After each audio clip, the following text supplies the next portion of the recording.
Well, my name's Carol, and about 5 years ago I went in to have my eye removed, and it was supposed to be an easy surgery that would last about an hour and a half.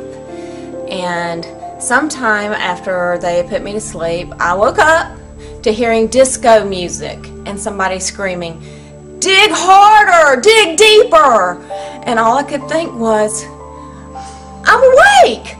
I'm awake! And I tried to move, and I couldn't move, and I couldn't scream. And then I felt like lighter, some sort of ignition fluid was just going through my veins. And I thought, have I been wrong about my life?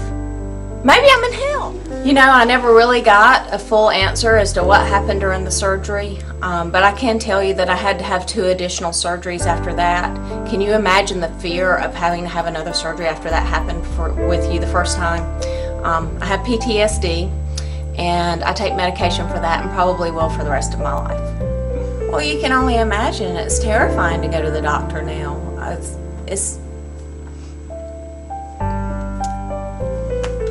just...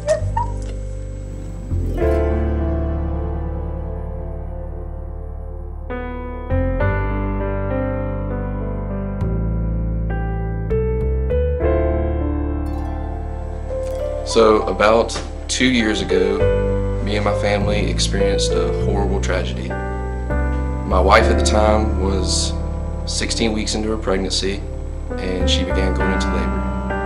We ended up going down to the hospital, and she gave birth to 2 twins prematurely. Immediately, they had been rushed to the ICU. Thought everything would be okay. The doctors explained that they'd be able to have this handled.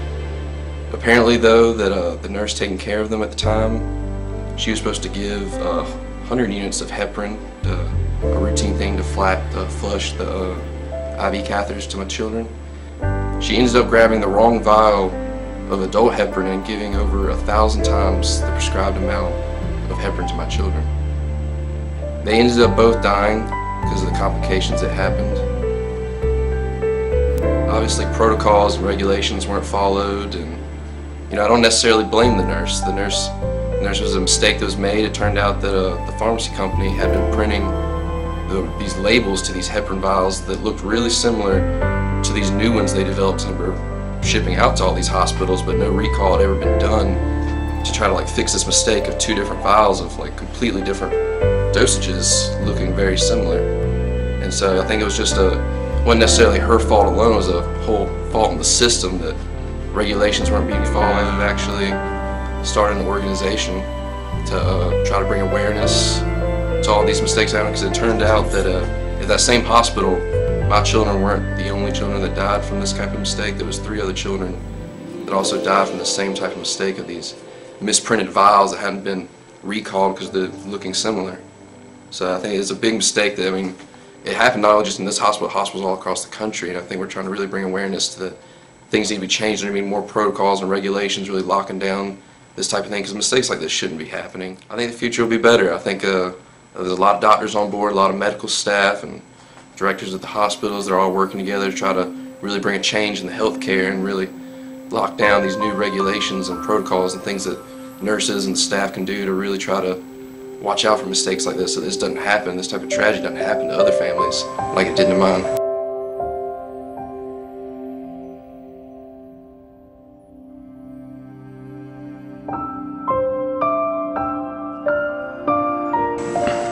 My story started 2 years ago when I was diagnosed with bone cancer in my right arm. The doctors decided that amputation was needed. So when I woke up from surgery, I realized that they had amputated the wrong arm, and they still needed to go back and remove the right arm, and it left me with this.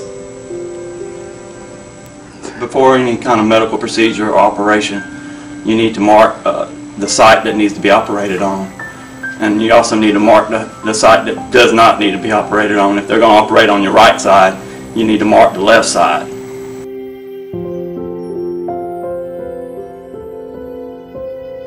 About 6 months ago, I was having some stomach pains and decided to go to the hospital to get it checked out. And it turns out I had appendicitis, so they performed surgery and everything seemed to go well, and I was discharged and went home. Well, a couple of days later, I was sitting on my couch, somebody knocked on the door, and I jumped up real fast to go answer it, and a pair of scissors shot through my stomach. That was the most horrible pain I've ever felt in my life. It was definitely a 10 out of 10. They found a pair of scissors, a sponge, surgical sponge, a piece of gum, and somebody's name badge in my stomach. I pray they find the person that left that stuff in my stomach. My advice for other people going in for surgery is to do research on the surgeon or facility they'll be using, and to check their track record for any other errors that might have happened in the past.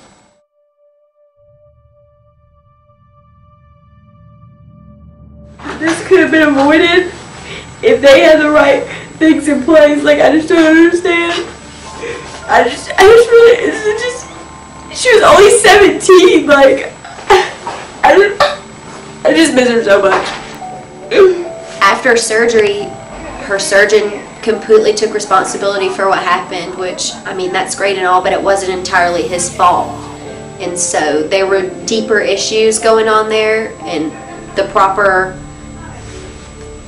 things weren't in place to secure the right blood type, which you would think would be a vital part in organ transplantation, but apparently it wasn't. Their systems weren't highly reliable. Type A, and the donor had type O, and they implanted organs, a heart and a lung, from a patient with type O, and her body, of course, rejected it. They found their error quickly, though, and replaced it with new organs that were her blood type, but it was too late, and Jessica ended up passing away.